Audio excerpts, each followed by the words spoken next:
Hello, and welcome to the 2018 Fire Prevention and Safety Grant webcast. This free webcast is brought to you by Comprehensive Grants Management. Comprehensive Grants Management can be found on the web at www.comprehensivegrants.com. You can also send us an email at grants@comprehensivegrants.com. You can give us a call and speak to one of our staff members at 813-949-2877.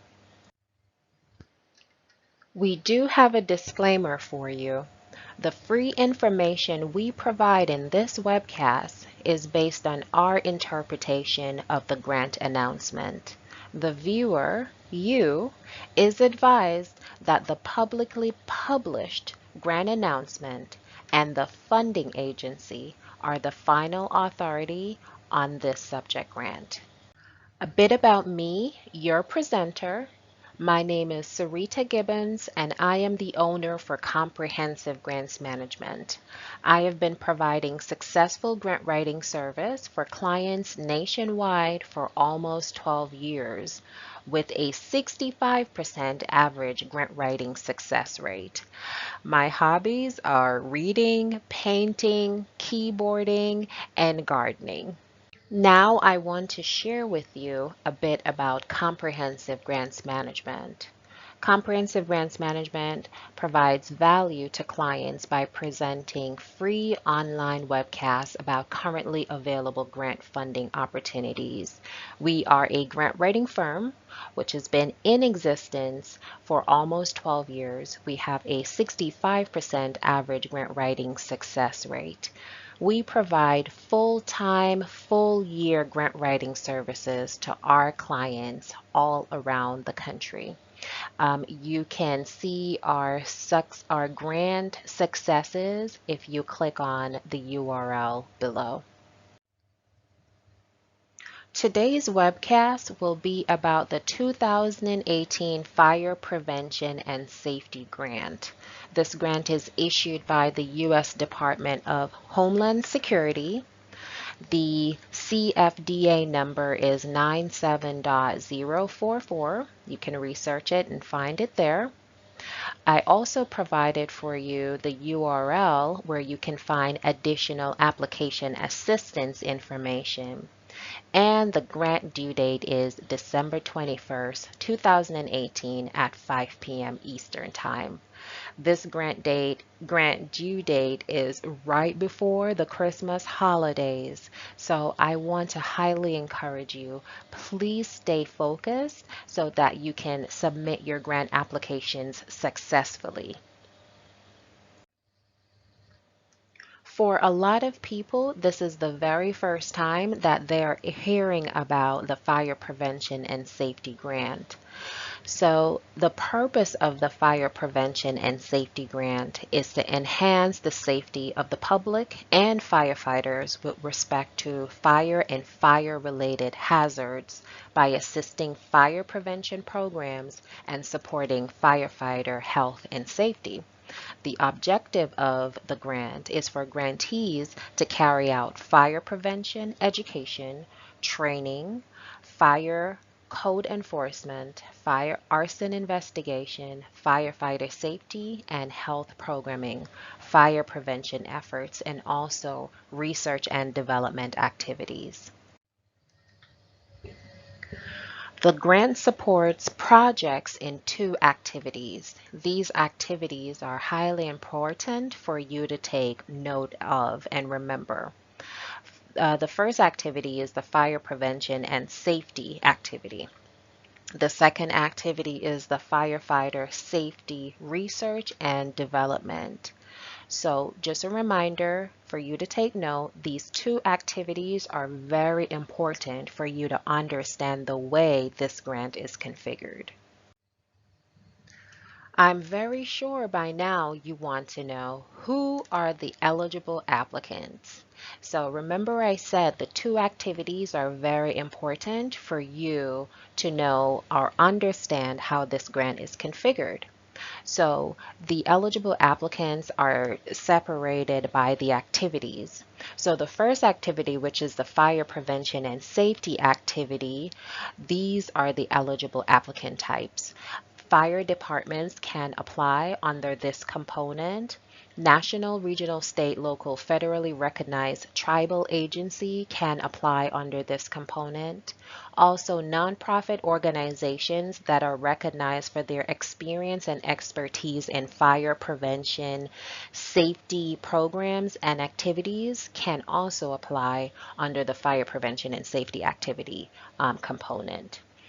Interesting to note is that for-profit organizations, federal agencies, and individuals are not eligible to receive grant funding under this component.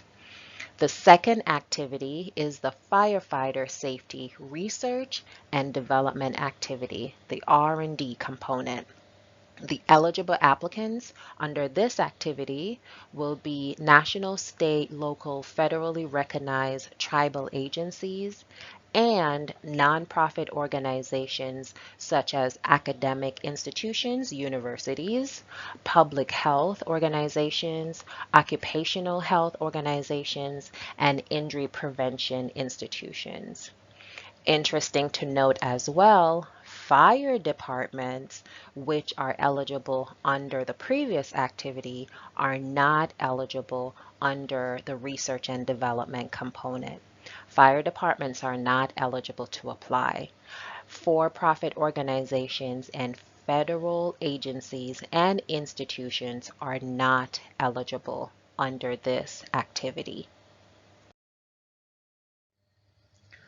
The period of performance for this grant is between 12 months and 36 months, and the period of performance is based on the activity component.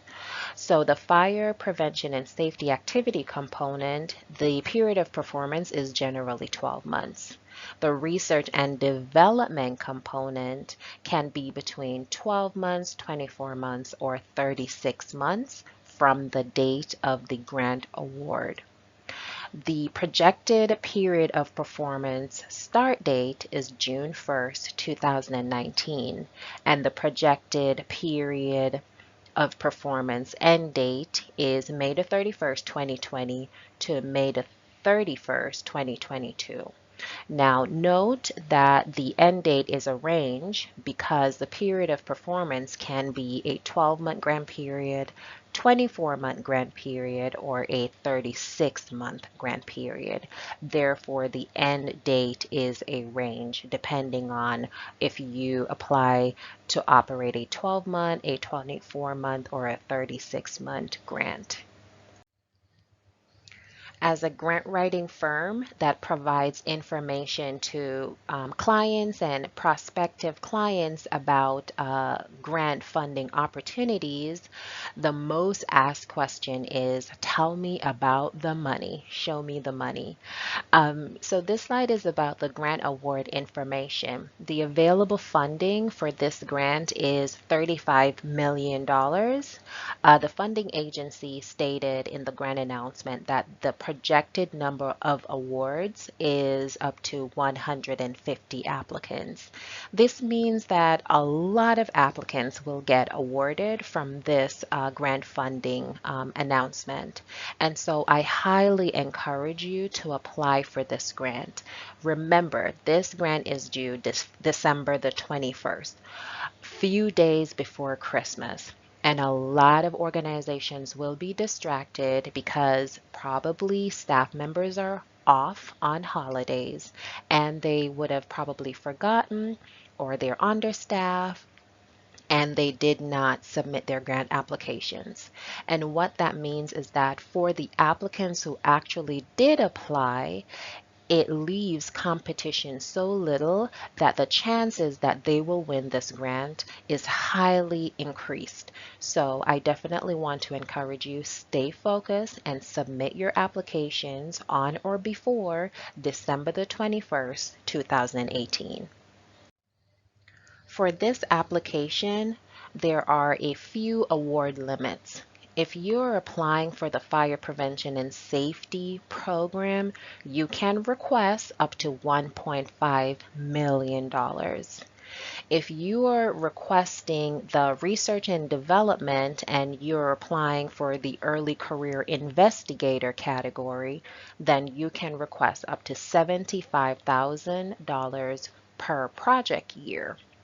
This grant also provides micro grants. Micro grants are projects under the fire prevention and safety activity and are designed to assist applicants with a limited need. Microgrants are a voluntary funding limitation within the application. Microgrants are requests not to exceed $25,000.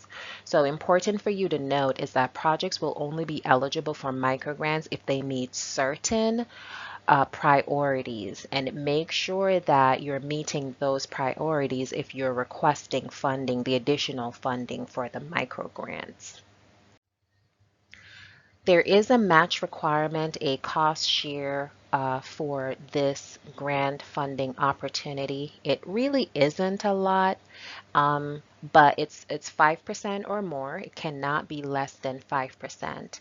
There are two types of match categories.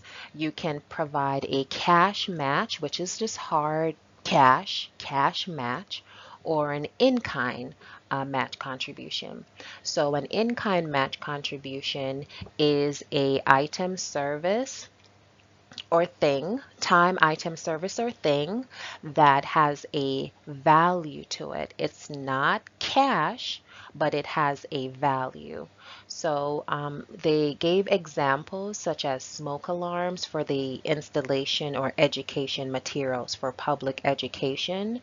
You can also provide an in-kind match if you're providing staff, facilities, which is space, services, material, or equipment. So you're not given the cash for these things, but the value of these things is considered an in-kind match.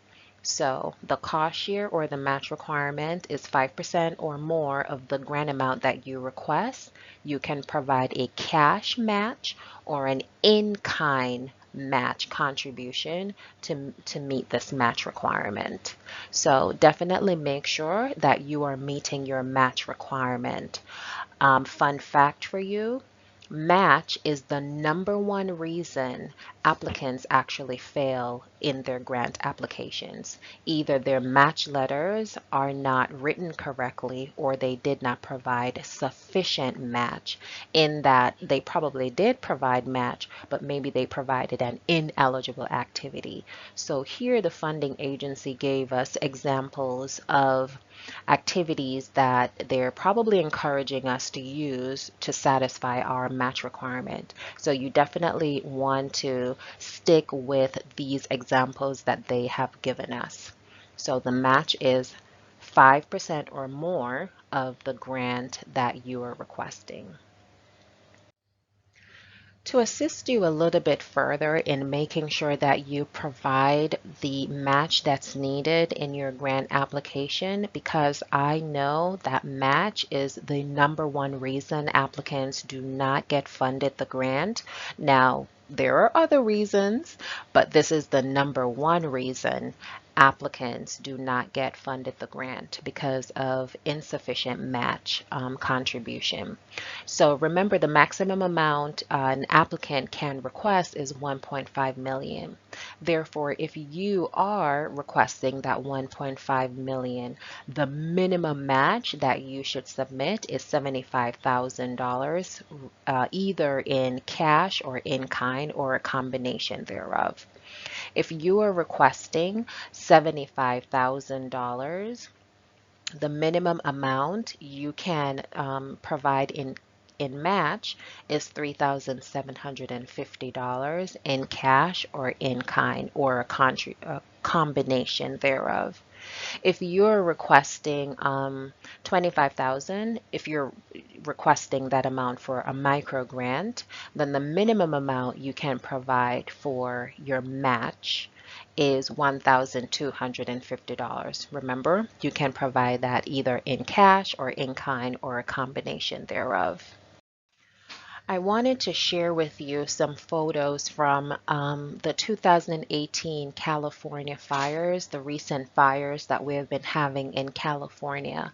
And I just want to bring home the importance of having a grant like these so that firefighters and fire departments can get the resources that they need to fight the fires that is a part of emergency management. And so if your neighbor, your community facility, or or even a natural fire, there's fire anywhere and the firefighters are needed, you want to be sure that they have the resources that they need, such as a grant like this that's going to give them the financial assistance in the form of equipment and all these things that will enable them to do their jobs effectively and successfully.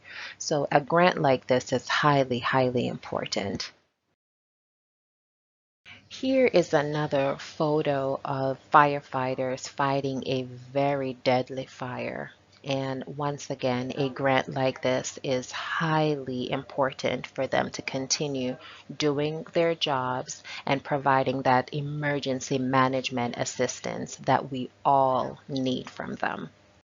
To understand this grant a little bit more in greater detail, you must understand that there are projects under the two activities that in your application you must propose. So remember, there are projects under the two activities that you must propose. You don't have to propose all the projects. You may even propose two or more. I think two is the minimum. Therefore, there are projects under the two activities that you must propose to serve. Therefore, the fire prevention and safety activity component, there are four eligible projects.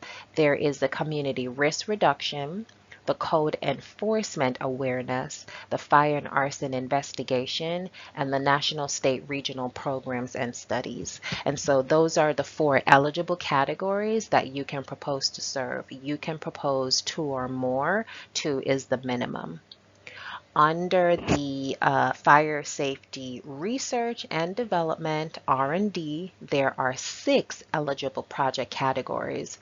There is the clinical study, technology and product development, database system development, dissemination and implementation research, preliminary studies, and early career investigator. And that's the one where you can request up to $75,000 per year.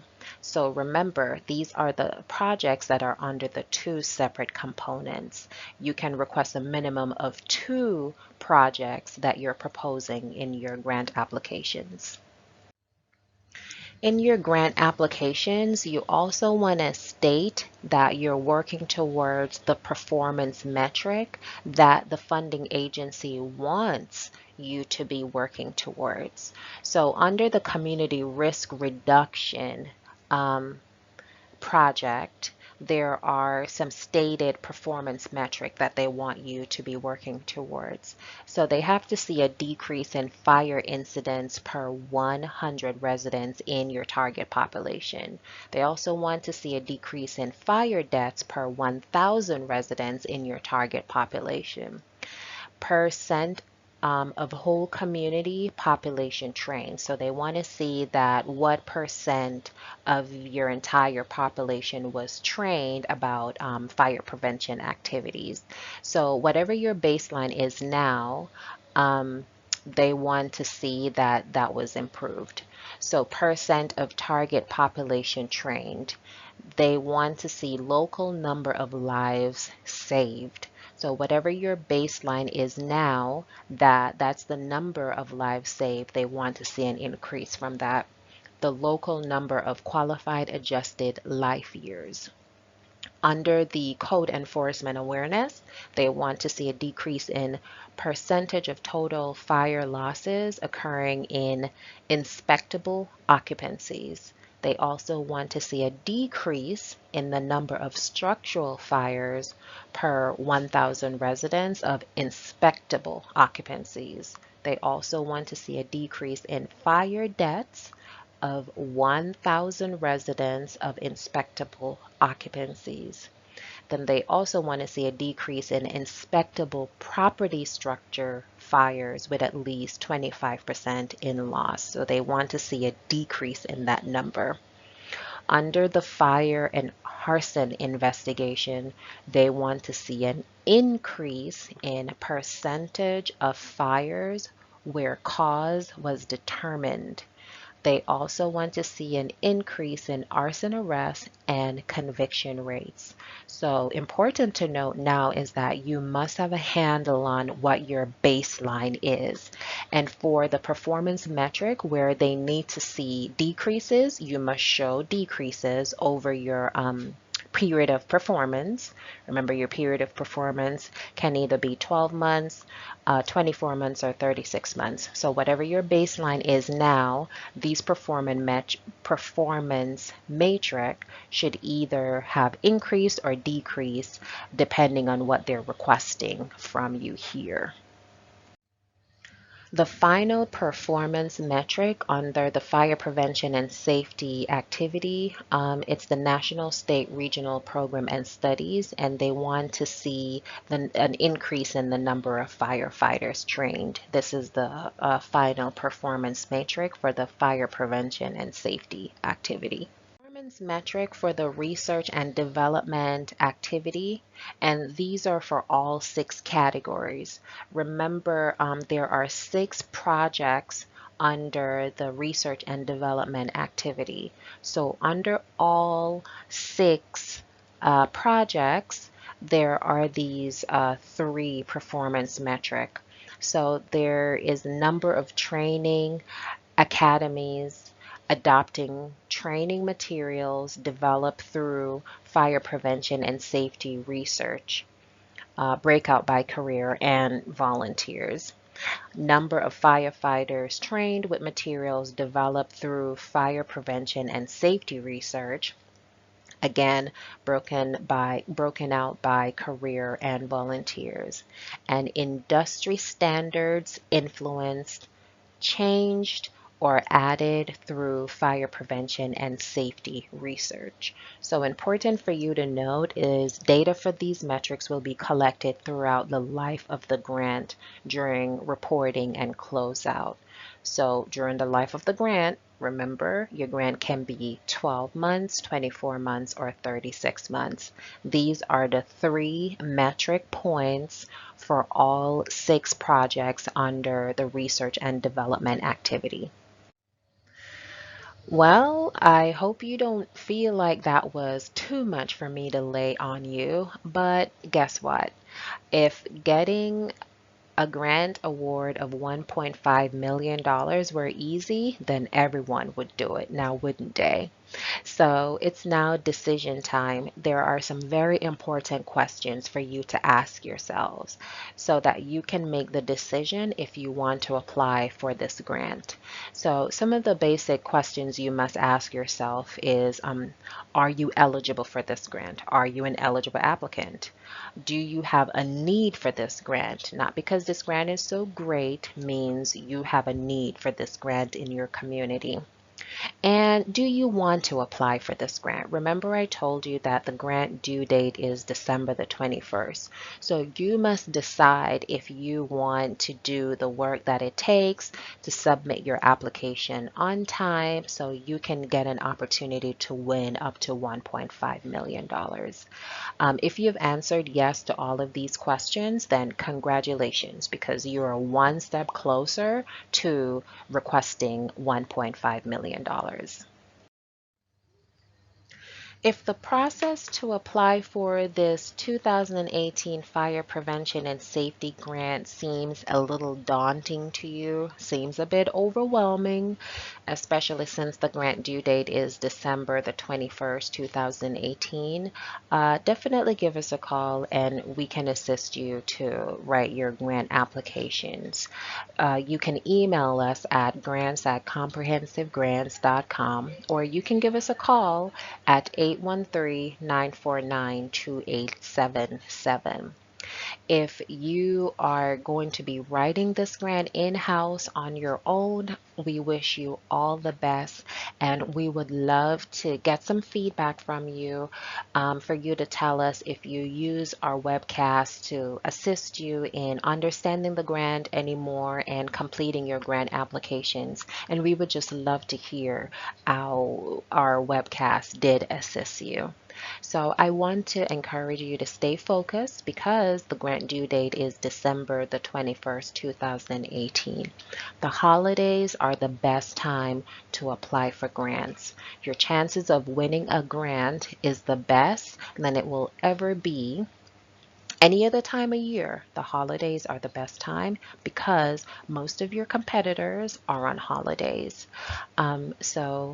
Happy grant writing, and please give us some feedback and let us know how our webcast aided you in your grant preparation.